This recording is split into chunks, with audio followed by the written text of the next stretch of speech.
తెలంగాణ రాష్ట్రంలో అధికార కాంగ్రెస్ పార్టీకి షాక్ తగలనుందా? లోక్సభ ఎన్నికల నేపథ్యంలో తాజాగా సిపాక్ నిర్వహించిన సర్వే ఫలితాలను చూస్తే అదే ఖాయమని అర్థమవుతోంది. అధికారంలోకి వచ్చాం కాబట్టి ఆ వేడిలో ఎక్కువ ఎంపీ స్థానాలను గెలుచుకోవాలని భావిస్తున్న ఆ పార్టీకి గట్టి ఎదురు దెబ్బ తగలనుందని ఆ సర్వే ఫలితాలు వెల్లడిస్తున్నాయి. ఇప్పటి వరకు వచ్చిన పలు సర్వేలు కాంగ్రెస్ బీజేపీలకే ఎక్కువ స్థానాలు వస్తాయని, బీఆర్ఎస్ 1 లేదా 2 స్థానాలకే పరిమితమవుతుందని వెల్లడించాయి. తెలంగాణలో మొత్తం 17 ఎంపీ స్థానాలు ఉండగా కాంగ్రెస్ కు 8, బీజేపీకి 6, బీఆర్ఎస్ కు 1 లేదా 2 ఎంపీ స్థానాలు దక్కుతాయని ఆ సర్వేలు పేర్కొన్నాయి. మరో సీటు ఎంఐఎంకి వస్తుందని వివరించాయి. దీంతో తెలంగాణలో బీఆర్ఎస్ కి అసలు ఉనికే లేదని కాంగ్రెస్ బీజేపీలు ఊదరగొడుతుండటం తెలిసిందే. కానీ ఎన్నికలు సమీపిస్తున్న వేళ సిపాక్ సర్వే తాజాగా ఇచ్చిన ఫలితాలు చూస్తే లోక్సభ ఎన్నికల్లో తెలంగాణ రాష్ట్రంలో బీఆర్ఎస్దే హవా అని అర్థమవుతోంది.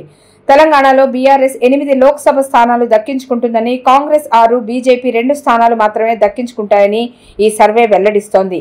ఇక ఎంఐఎం 1 స్థానం గెలుచుకుంటుందని పేర్కొంది. ఓట్ షేరింగ్ లోనూ బీఆర్ఎస్ మంచి మెరుగుదల సాధిస్తుందని ఈ సర్వే చెబుతోంది. బీఆర్ఎస్ 34.54% ఓట్లు సాధిస్తుందని, కాంగ్రెస్ 30.03% ఓట్లు, బీజేపీ 27.17% ఓట్లు, ఎంఐఎం 2.18% ఓట్లు సాధిస్తాయని ఈ సర్వే వెల్లడిస్తోంది. గత శాసనసభ ఎన్నికల్లో ఇదే సంస్థ తెలంగాణలో Congress 60, BRS 40, BJP 4, BSP 2, MIM 5, MBT 1, CPI 1 స్థానంలో గెలుస్తాయని వెల్లడించడం విశేషం.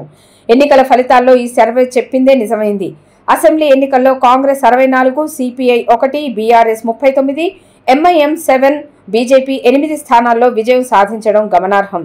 గత శాసనసభ ఎన్నికల తర్వాత తెలంగాణలో కాంగ్రెస్ ప్రభుత్వం ఏర్పడినప్పటికీ హామీల అమలుపై శ్రద్ధ పెట్టలేదు. ఆర్టీసీ బస్సుల్లో మహిళలకు ఉచిత ప్రయాణం మినహా ఏ హామీని కాంగ్రెస్ ప్రభుత్వం అమలు చేయలేదు. తాజాగా లోక్సభ ఎన్నికలు సమీపిస్తున్న వేళ కాంగ్రెస్ పాలన తీరుపై ప్రజలు ఆగ్రహంతో ఉన్నట్లు తెలుస్తోంది. కాంగ్రెస్ పార్టీ ఆధ్వర్యంలో నిర్వహిస్తున్న సభలు వెలవెలబోతుండగా బీఆర్ఎస్ సభలు విజయవంతమవుతున్నాయి. ఈ నేపథ్యంలో సిపాక్ సర్వే తెలంగాణలోని రాజకీయ పార్టీలో ఉత్కంఠ రేపుతోంది.